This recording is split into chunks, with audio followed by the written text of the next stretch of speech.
In today's podcast, we will discuss when to enjoy your special bottle and what to pair it with. Welcome to the podcast Wine Matters. I'm your host, Wendy Laureti, the accidental winery owner of Saddles Creek Wines. In this podcast, I invite you to join me as I share with you what I believe is the true meaning of loving wine, and that is to bring people together. I'm absolutely no wine expert, though I am a wine lover. I love to learn and explore all things wine, how it's made and how it is best enjoyed. What I've discovered along the way is the more I learn, is the more I enjoy and appreciate it. So I'd like to share with you what I've learned along the way, debuff some of the myths, but most importantly, I invite you along to learn with me. To support our learning, I'll be inviting way more knowledgeable people than myself to share their expertise, their love of wine, and why wine matters to them. I hope to introduce you to all the reasons to love wine and all the interesting and great people of the Hunter Valley and the greater wine community. So on that note, let's pour a glass of wine and talk wine matters. Cheers. Welcome to episode 3 of Wine Matters, and today I have Deborah Szabo with me. Hi, Wendy. Hey, Deb. We are talking all things when to open that special bottle of wine. Well, Deb, funny you should say that, honey, because over the years, this is one of my biggest lessons learned. Really? Is when to open these wines. Okay. You do not want to open them at the end of a night in a big party. I think you should hide them. That's a great conversation point, I think. But first of all, it is Wine Matters, and we need to talk about what's in our glass. Okay, what is in our glass today? I have some Equus. This is a bottle that I've opened up. I've got one left in the cellar. How good is that, Equus? Yeah, so it's an Equus Shiraz. This was a limited release wine. It's a baby, and this is definitely one to sell it if you can be patient, but drinks beautifully now. Yeah. This is the ultimate special wine, isn't it? It is the ultimate special wine. Talking special wines, yeah. It is definitely one of our ultimate special wines. And so I think what you said before is, when do you open those special bottles and when do you collect the special bottles? Because most of us will go through and we'll just buy wines that we just want to drink every day.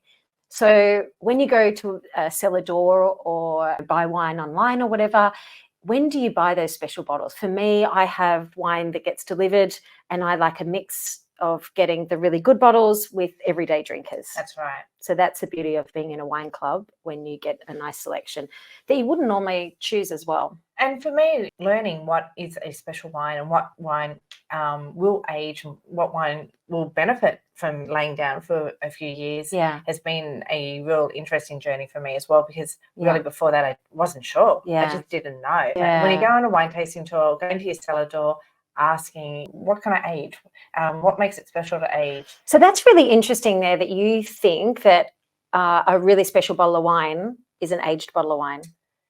Yes, yeah. So you associate an aged wine with that, where for me, there is definitely an aged wine is a good wine.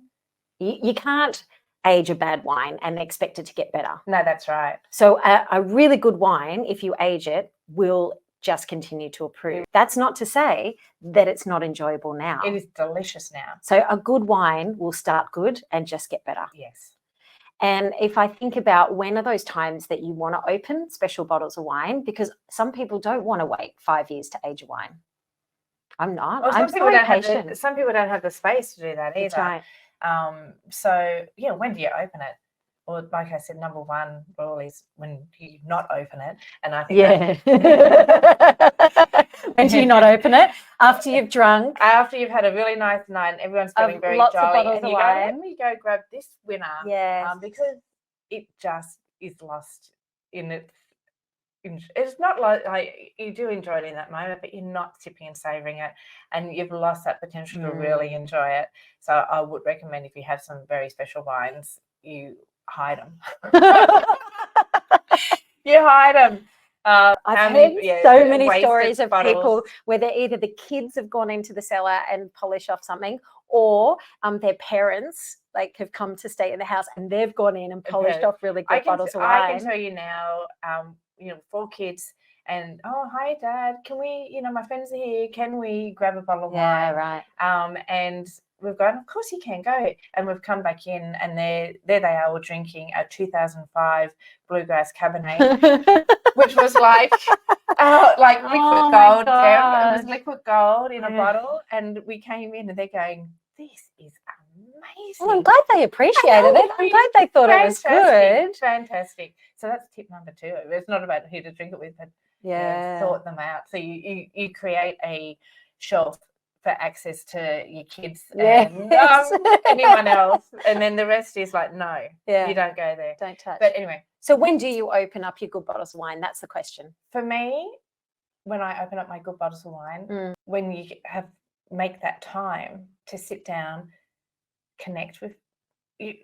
For me, it's often connecting with my husband. So where we just have that time and space, we can just sit down, open it, enjoy it, savor it quietly. You know what I mean? Where it's just some time to ourselves. Yeah. That is our number one. I think that's my number one. And do you know what about that? When you said there's only the two of you that sit and savor a bottle of wine, the second glass always tastes better. It does. And if you have one bottle of wine between 6 people who don't necessarily appreciate good wine, then it's... Yeah, I think you have to be very conscious of choosing the occasion, isn't it? Having a little bit of awareness around it, especially if you have spent a lot of money on a bottle of wine, have a little bit more conscious awareness around it and, sort it out. The other occasion for me would definitely be if I'm having a nice dinner party. Oh, yeah. Pairing it with really good food. Yeah. And pairing it with really good friends. Yeah. That would be number 2. And especially if we know it's going to be a wine and meal dinner and they'll bring their really good. We have a bit of an unwritten ground rule with our friends. Yeah. And that is nothing under 5 years. Yeah. Because that's just our rule. Okay. That's just our fun rule that we I like that. I don't know when we created it. It was a long time ago. But we'll always, whatever gets brought to the table is at least 5 years old. Okay. So I like that. because we all really enjoy our wine. Okay. So what about you, Deb? What's your occasion? Tuesday nights. I often will open a really special bottle of wine. Like, it doesn't have to be on a Saturday night. No, that's right. And so any night of the week, if I feel like drinking something really special and savoring something really special, I will open it. And it comes down to often that I've got a handful of friends that do really they've got great cellars, and we enjoy good wine together. So if I bring a bottle, they'll have a special bottle as well. Yes. So it becomes something of giving. Giving, sharing. So I might bring connecting. I'm like, I've got a really nice white to have with, starter, and then they've got a beautiful red to try. And that to me is where you get that opportunity to sample things that you wouldn't normally buy as well. So I think having a friend that you can bring a bottle each with is something that's really special to try something new as well. Yeah, and that's one of the things I love drinking with you too, Deb, because you really do. I love drinking with you too, Wendy. But I think you've always given me an education level on how to pair something with a wine. I've always been grateful for and learned from. So when I go to think about a dinner, I'll actually think about the wine before I think about the menu. And I'll be like, I want to open that nice bottle of blah. What am I actually going to cook with it? So you pair backwards. I do. Yeah. And I think, okay, I'm going to open a really nice Pinot, so I'm going to make a nice duck dish, and then I'll think about it that way. Or I've got seafood, or I've got a nice Riesling that's been aged for 10 years. I'm going to pair a nice scallop dish with it, or a nice, whatever. That was half the reason why I moved to the Hunter Valley, is because I wanted to be around people that enjoyed good food and wine as well. Like I said, I've got a group of friends that we get together and we bring a special bottle of wine, because that's the other thing. If you've got one special bottle of wine, that's often enough to say, give 4, maybe 6 people a little sample of it. Anything more than that, you need 2 bottles. And when I say that, it's just a little sample of everything. So therefore, everyone has to then contribute something else special to it. Otherwise, if it's 4 people, then you're only, there's 7 glasses to a bottle. Yes, yeah. 6 glasses depending on your pour. 4 glasses depending on other people's pour. So what you're saying really is make sure you have a few bottles. Going back to the other week, I know. Always make sure you've got enough. Yeah. Because Okay, so let's talk about pairing. We're in the festive season. What do I pair with different bottles? So you mentioned before about aged wines. Aged wines, I'm going to pair with more delicate flavors, because if we're talking about a white wine, for example, whether it's a Semillon or a Chardonnay or a Riesling, I'm going to, what I pair with the younger wine, I'd pair with something different to an aged wine. So that's number one. If I was pairing a young, crispy Chardonnay, which is probably what I would pair most times with, I would go with like oysters or, scallop, something nice and fresh in seafood. But if I was pulling out an aged wine, then I think about something more richer as a dish. So again, we're thinking about this time of year where we're eating lobster and those kind of flavor, richer celebratory foods. So if I was doing a lobster, I would pull out something that is a nice special bottle of Chardonnay that's got a little bit of age on it. Yeah, a little bit more full body. So if I was doing a beef short rib, slow cooked, and it's a higher fat content, then I would look at something younger that has nice grippy tannins. Okay. So as opposed to an older wine, it's a finer flavor. Where the tannins start to soften. So then you want to think about flat. It is a whole other episode. Back to talk tannins and things, because that was a whole different language for me. 100%. When I started too. And I think that's where, if you're pairing like with ham, for example, you could do a nice aged bluegrass wine. Perfect. Because you still got richer flavors that the bluegrass will handle, but it's not going to overpower the food. And I think that's the thing, is always pair weight with weight. And so if you're pulling out a special bottle of wine, have a think about, is it a young wine or is it an aged wine? That's number one. Number two, if you're opening up a special bottle of wine, you've got to have a nice glass. Of course, you've got to open. And these are my favorites. I love these. I think everything tastes delicious in these glasses. It does. I have to admit, that's one of the other things you educated me on, is the stemware. The stemware makes a difference. It makes a difference. It really does. So I like a nice big bowl. I like a nice fine stem, and these, go with the type of wines that, and if anyone's listening to this and not watching it, I've got what's known, it's a plume glass, and they're a Chardonnay Pinot glass, because I tend to drink lighter reds as opposed to full-bodied reds. If I was bringing out a beautiful big Cabernet, then obviously I'm going to serve it in a Bordeaux style glass. Yes. Okay, so nice stemware, number one. Then decanting wines. If you've got a special bottle of wine, and we're talking reds here now, will I decant the wines? Do you decant your wines? Probably, again, if we wanted the experience, a dinner party or something, I probably would. If I was at home, just the two of us, probably not so much. Okay. I'll probably decant and air it a little bit in my glass. Yeah. But definitely if it's a dinner party. Yeah. And also creating that little bit of theatre and experience and things, I will decant. Yeah. We will. Absolutely. One of the things that people don't do is they don't decant their special bottles of wine that are young. And to me, that's a must do. Younger wine needs decanting in a red, especially if it's a good bottle. And why is that? Because it will. What happens? Okay. What is the value of decanting a wine?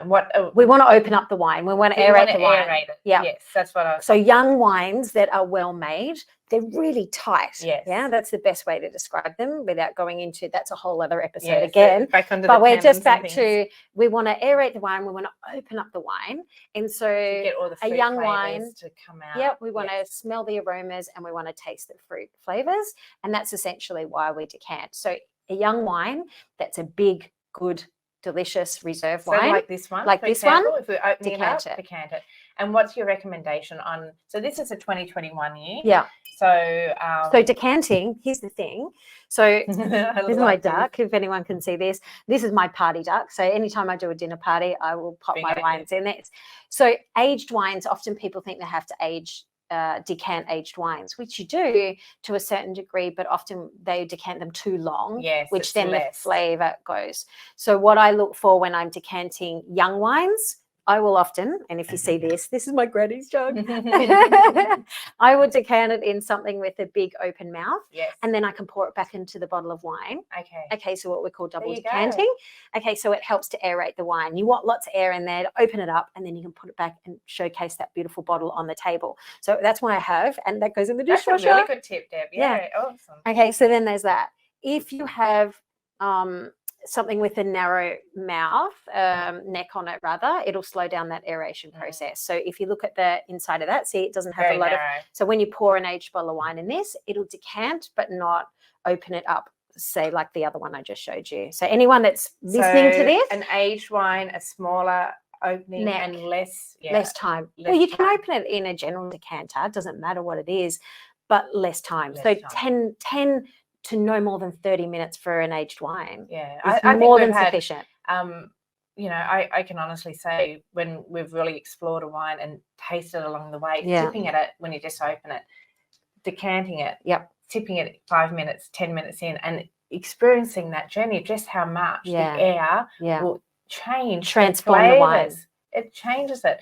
So you're quite right. And so the older it gets, we have more awareness. And this is why having a good glass. That the air will start to oxygenate it, and it can so having a good glass will do that. And that's why I say if you've got a really old bottle of wine, I just go straight for a really nice big glass and give it a good swirl and just let it sit there for a few, 10 minutes on the table. It'll do its job in the glass. And that's, if you want something pretty on the table, then get a nice fancy decanter, you can give it a good swirl, and you can get some incredible decanters that look beautiful. Sure can.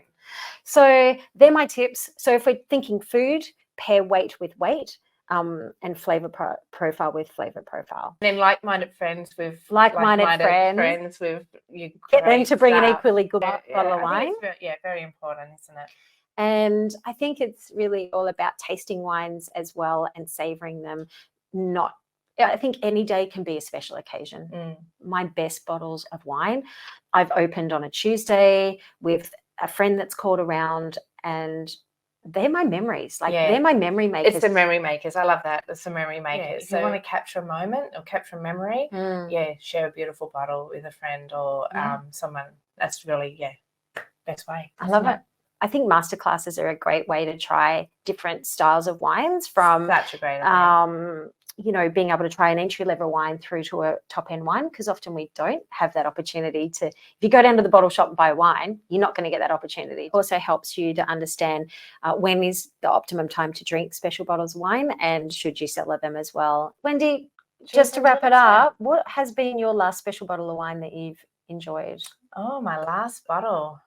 That's an interesting question. I think I had would have been my Maria Chardonnay, which is sitting at around 6 years old. I love that wine so much. Just delivers every single time.